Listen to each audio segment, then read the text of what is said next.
All right, welcome to this video. I'm going to talk about this milestone that I've hit, as the title should suggest. I'm going through the AJATT method, or the input approach, and I'm at month number 7 actually, despite having 6 months in the title. I use a habit tracking app, so I officially started learning Japanese on July 17th.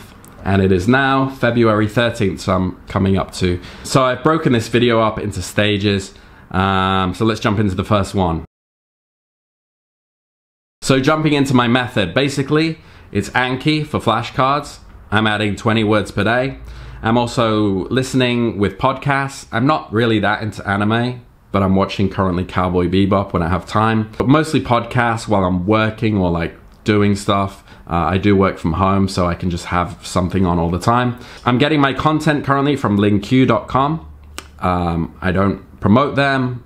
I just think it's a great library for content that has written and listening content to match. So I just think it's a great resource.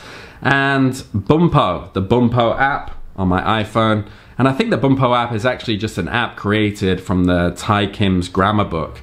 So I've just been going through that. There are about 87 lessons. So if you go through one a day, 3 months, I've found that as I hit the N4 content, I'm going through like, it's taken me 2 days to get through one unit, so it might take me, I don't know, about 90 days maybe, but I'm cool with that. I'm cool with just spending that little bit amount of time, like 5 minutes a day, just on a different grammar point while not totally focusing on it that much.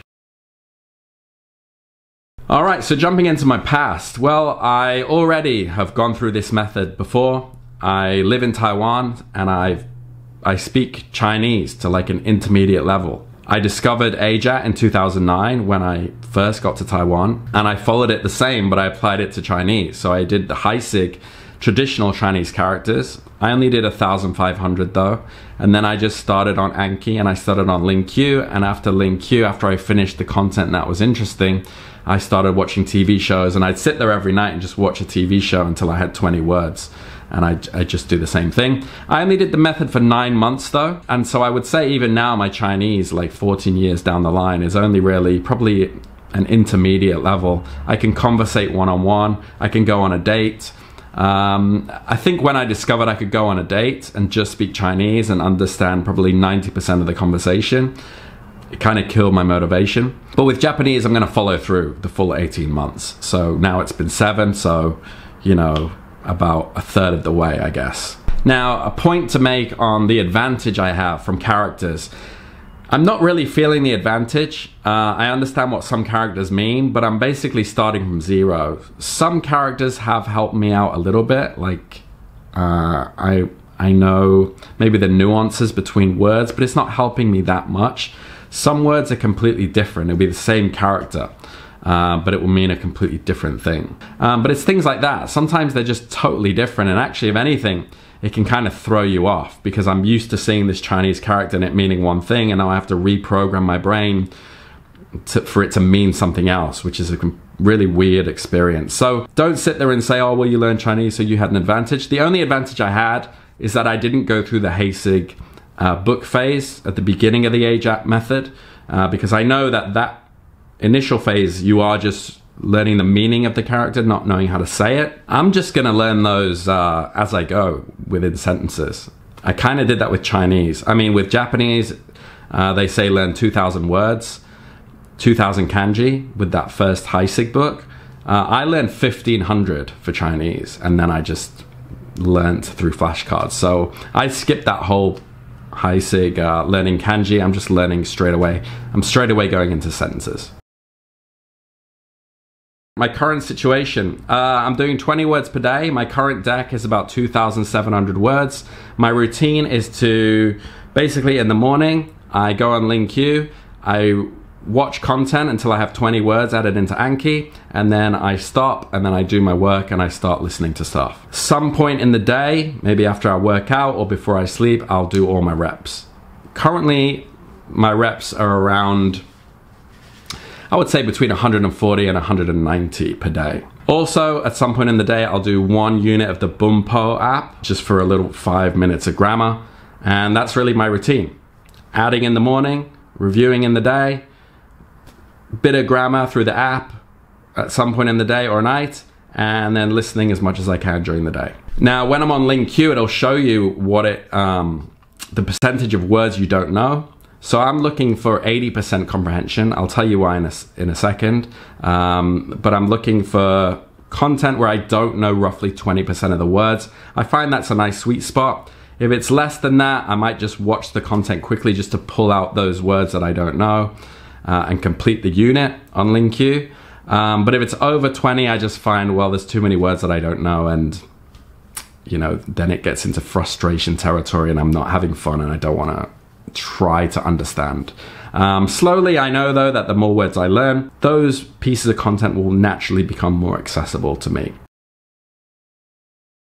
My focus is input for probably, I would say until October, maybe month. That'll be like when I'm a year in, maybe July even. A year or so in, I might start outputting. I might start speaking to myself. I might even do a language exchange of some kind. Right now though, listening, number one. Reading, number two. I'm not reading a lot of manga. I'm not into manga and anime that much. My reading right now is coming from my flashcard reviews mostly. And when I'm doing the LingQ content, I'll read it through first, get the words out, and then listen to it over and over again. So listening, I probably spend about, in total, I would say probably an hour a day, just from Anki and sentence mining. So some mistakes I've made, even though this is the second time I'm going through this method, first with Chinese and now with Japanese. Going above my level is a mistake I did twice. I use LingQ for Chinese as well. And in the first unit, they recommend going through this story called Who Is She? And Who Is She?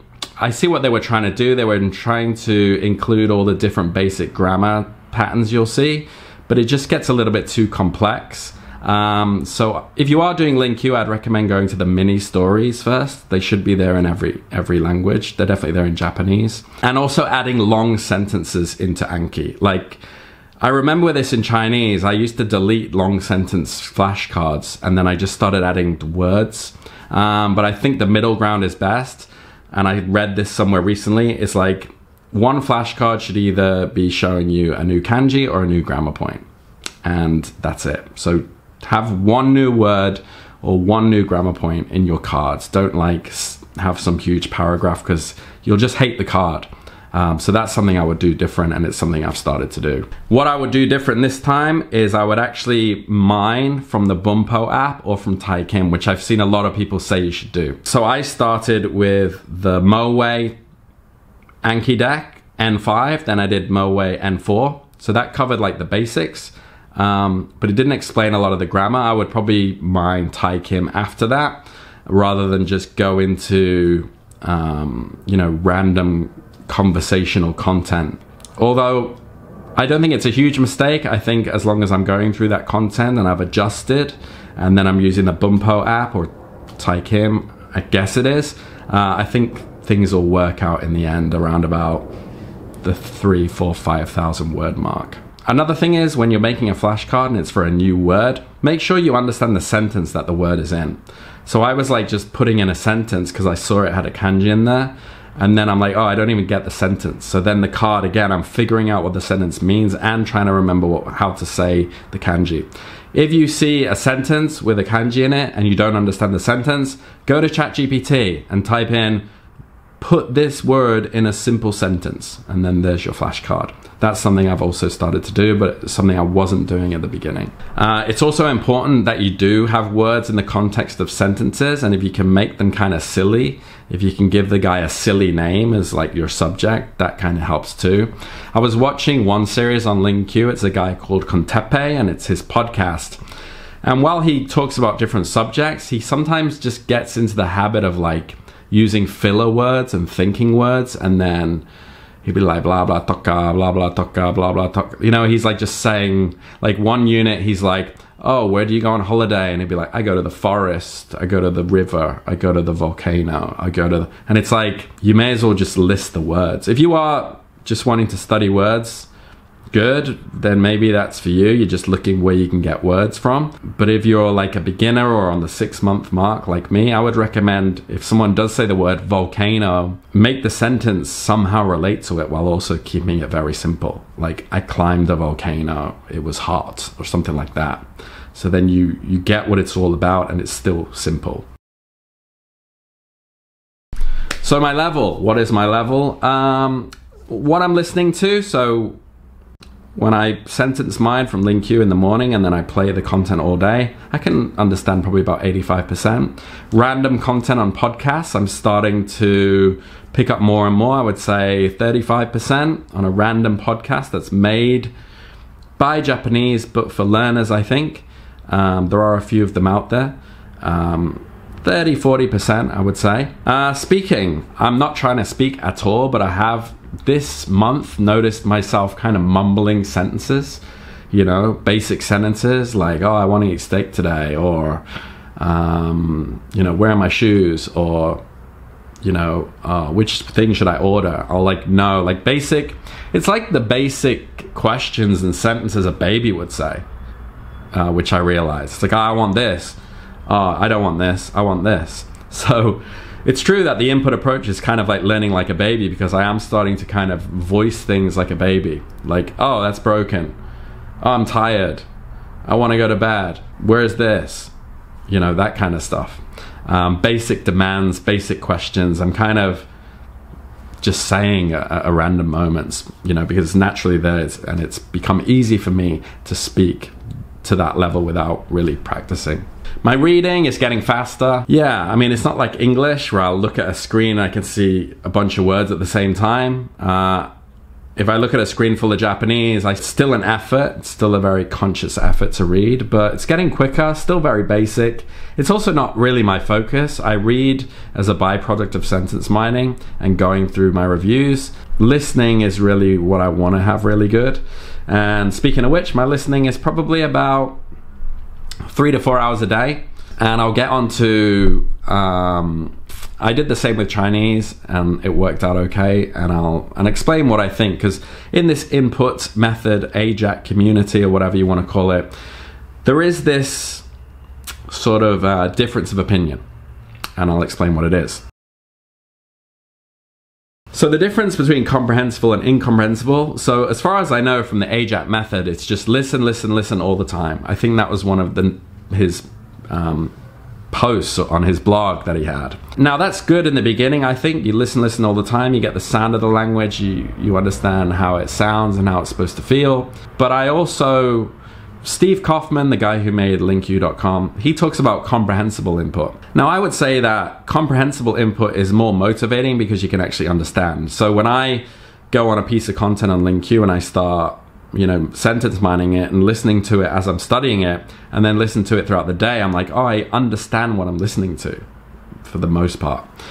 If I'm just doing that and then I put on a podcast or some anime in the background, I'm kind of lost, and it's hard to concentrate on it. So I would recommend, honestly, if you can, it's going to be harder in the beginning, but you know, when you get to the second month, or when you start mining sentences, you will be able to find some level of comprehensible input once you get the real basic words down. Like your first, say, you know, 500 to 1,000 words, you'll understand like I, you, do, eat, drink. And if you're following the right level of content, which you can find on LingQ, I keep mentioning LingQ, but I'm not an advocate of them. There'll be no affiliate links in the description. It's just what I found that has audio and written, and it's great to study from. So while some people advocate, you know, just watch anime, you know, 22 hours a day, I saw another guy on YouTube who did very well, and he made a similar video to this on the 6, 12 and 18 month mark, and he said he's got headphones in 22 hours a day. Great, good for him. And I'm sure it helps over the long term. If you were to measure each person, I bet it's better. But I would say that given, once you reach the intermediate stage, say coming up to 4,000 or 5,000 words, you might just hit the same point of listening comprehension between a person who's just done incomprehensible the whole time while sentence mining, and the person who's done comprehensible and it's still sentence mining. You're still going to know the same amount of words. You're still going to have most of the basics down, or like 95% of everyday vocabulary. But I just think on the journey, if you can keep it comprehensible, you'll stay motivated. And I think motivation is actually the most important part of language learning, because we're so prone as humans to procrastination that if anything gets a bit hard, or if you're like, oh, I got to listen to this today, or do these really hard flashcards today, and I don't understand what it means, all that's going to come from being too sporadic with your sentence picking, and choosing too much that's incomprehensible and that you're kind of not ready to learn yet. It's all going to come from that. So I would say keep it simple. You can keep things simple all the way up to being advanced level. So you keep it simple on basic sentences, and then you're better, and then simple later is like intermediate, then that's simple. And then when you're intermediate, beginner stuff is easy, but then the advanced stuff is more simple to you. Rather than just watch anime and start saving some advanced grammar and slang, you know, there's danger there for you know, being demotivated. So I would say, that's why I say after the Moe N5 and N4, I went to like basic stuff. And I would, if I was going to do it over again, I would probably go to the Tai Kim or the Bumpo, and I would mine sentences just to get every little grammar point, like a sentence with like an I adjective and a na adjective, past tense, you know, past tense nouns, adjectives, negative sentences, negative past tense sentences, and just get them down first. And then once I started using the Bumpo app, you know, 5 minutes a day, little grammar points in the long flashcards I'd made previously, I'd like started to get those. I'm like, oh, that's why those particles are there. Because if you're a beginner, you're going to look at like blocks of Japanese text, and even if you understand all the kanji, even if you can say it all out loud, you might just be like, what do these particles do? What do they mean? What is that? Why is that there? So a bit of grammar will help with that as well. All right, so bit of motivation. Learning a language, it's a lesson in trust. The demotivation is going to come from not knowing that your brain works subconsciously. Now, I've learned this lesson in Chinese, obviously, because there was a time where I felt lost with Chinese, and now I feel like if I put 3 months into Chinese, I'd be pretty good. And I used to be a professional dancer, and I remember I used to record myself every day from the very beginning, and I noticed like 3 months in, I made a video and I was suddenly like much better. So remember that the days are long, but the years are short, okay? In a year from now, you'll look back and think, wow, every day I studied and I don't regret that at all. And it actually went quite quick. But every day, if you're judging yourself every day, you're not going to notice the improvement. And you're not going to be able to comprehend how you're going to improve. If you don't understand the way a sentence is formed, then you can't comprehend, like, but how will I understand that later? But you just will. Your brain will constantly recognize it, and your brain will figure it out. Remember, you're not all frontal cortex. You're not all conscious thought. What's that saying? The brain is an iceberg, 90% is underwater. There's a lot happening that you are completely unaware of. Your brain is making new synapse connections and figuring things out when you're awake and when you're asleep. So I would say every 3 months, you know, this is a rule when you're going to the gym and you start working out. It's a rule for any skill. Look back at content you were studying now in 3 months' time, and then see how easy it is. And that's how you'll know you've progressed. So give yourself, just stay in the trenches every single day. Study, study, study. Don't try to look for feedback on how good you are, because you're not going to feel yourself getting good. You might be like, feel little sparks here and there, but look back 3 months at a time. And that in 18 months, that's only 6 times. So give yourself 6 milestones to look back and check on, you know, your level, and you'll definitely see improvement. I heard a cool analogy actually. Learning a language is kind of like walking in a forest where like everything is like foggy. Walking in a forest or making a jigsaw, like it doesn't clear up or get easier in a linear fashion. Like, oh, I know this, now I'm this level, oh, now I'm this level. No, it's like a haze. And then this will clear up, and this will clear up, and then that'll clear up, and then that's easy, and then that's gone. Like, and then it's clear. you know, you'll get, I hope that makes sense. Like when you do a jigsaw, oh, this part I finished. You know, suddenly you'll be like, oh, I've got this, boom, boom, boom, boom. You'll go through like a period of like getting some huge concept, but then you've still got this side of the puzzle to do. Walking in a forest, oh, the fog cleared there. Oh, I can see that. I can see how that works. I can see where to go that way, but here it's still a bit foggy. And you just keep going and eventually it all clears up. At least that's my experience with skills that I've learned, namely when I was a dancer, and getting better at that and getting more athletic and flexible and agile. You notice the difference in that way. And also when I learned Chinese, I remember there are certain words in Chinese where I was like, how does that sentence even make sense? The order of it, I'm just not going to be able to catch that. That's just not how my brain is wired. But guess what? Your brain rewires in order to get it. My Chinese listening now is, you know, I'm probably intermediate. I get most things.